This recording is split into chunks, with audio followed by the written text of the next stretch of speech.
अस्सलाम वालेकुम everyone, welcome back to my channel. उम्मीद करती हूँ कि आप सब बिल्कुल खैरियत से होंगे। आज से मेरी वापसी तक सुबह 10 बजे की मेरी फ़्लाइट थी। सुबह जल्दी जल्दी उठी। मेरी जो पास में नीबर है, जो मेरी बहुत ही क्यूट फ्रेंड है, फ्रेंड भी नहीं बिल्कुल मेरी सिस्टर की तरह है, और उनने मुझे सुबह सुबह कॉल की कि आप आके मुझसे मिल लें, मैं आपसे मिलने के लिए बैठी हूँ, आप पहले मुझसे मिल लें, उसके बाद जो है तो बस उसके पास मैं मिलने आई थी। और इतनी प्यारी बारिश हो रही थी, मौसम इतना अच्छा हुआ हुआ था।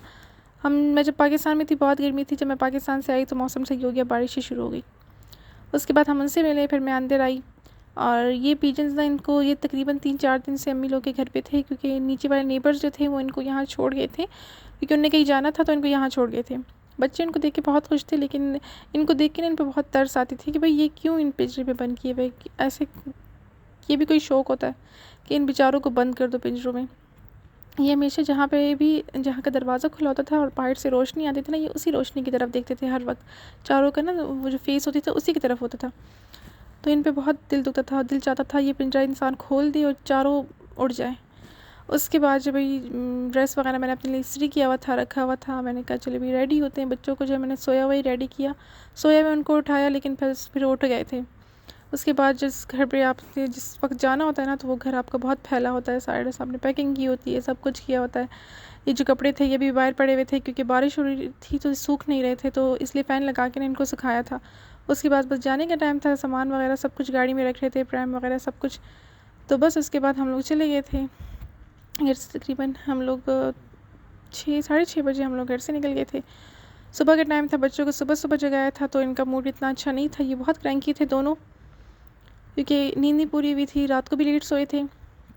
और जब आप जाते हैं और आपका अपना मूड भी इतना ठीक नहीं होता, पहले आप जब घर से जाते हैं तो बहुत ही आपको सैडनेस फील होती है, अपने बहन भाइयों को, अपने माँ बाप को, सबको आप छोड़ के जाते हैं, तो ज़रा सा होता है आपको। लेकिन इस वक्त ये था कि हम जैसे एयरपोर्ट गए ना, तो एयरपोर्ट में बहुत रश था, बहुत ज़्यादा रश था। इतनी लंबी लंबी लाइनें बोर्डिंग के लिए, और जो सामान चेक करते हैं उसके लिए बहुत लंबी लंबी लाइन्स थी। और उसके बाद इमिग्रेशन के लिए तो बहुत लंबी लाइन थी, शायद फ़्लाइट्स बहुत ज़्यादा थी। बहुत मुश्किल से सब कुछ हुआ और हम अंदर लाउंज में आए।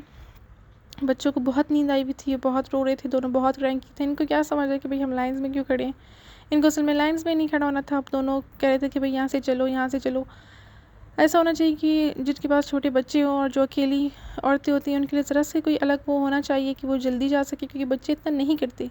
और हमारी आवाम भी ऐसी है कि कोई आपको नहीं कहता कि भाई आप जल्दी चली जाएँ, सबको ये होता है कि हम जल्दी चले जाएँ, और कोई ऐसा लाइन भी नहीं होता जहाँ पे आप अलग से चले जाएँ। तो बस अल्लाह अल्लाह करते भाई सब कुछ हो गया। और हमने कहा जो कम जहाज़ पे बैठेंगे ताकि बच्चे सो जाए। जहाज़ पे बैठते ही हमें ये मेहनत थमा दी गई थी, और हमारे बच्चे उससे पहले ही सो गए थे। बेटा मेरा तो जब छोटा वाला, तो जब मैं लाइन में खड़ी हुई थी ना अंदर जहाज़ को आने के लिए, तो वो सो गया था, और बड़ा वाला जैसे ही बैठा वो सोया। उसके बाद उन्होंने मेन्यू दिया, क्योंकि बीच में ना बहुत टर्बुलेंस हो गई थी, कहीं पे बहुत तेज़ तूफ़ान था, तो उस वजह से। उसके बाद ये मील आया था, तो मैंने चिकन का मील लिया था, और पता नहीं क्यों मुझे मील बिल्कुल अच्छा नहीं लगता। और इसके बाद ये जो था ये किड मील था, जब मेरा बेटा उठा तो उसके लिए मैंने वो किड मील ऑर्डर कर दिया था।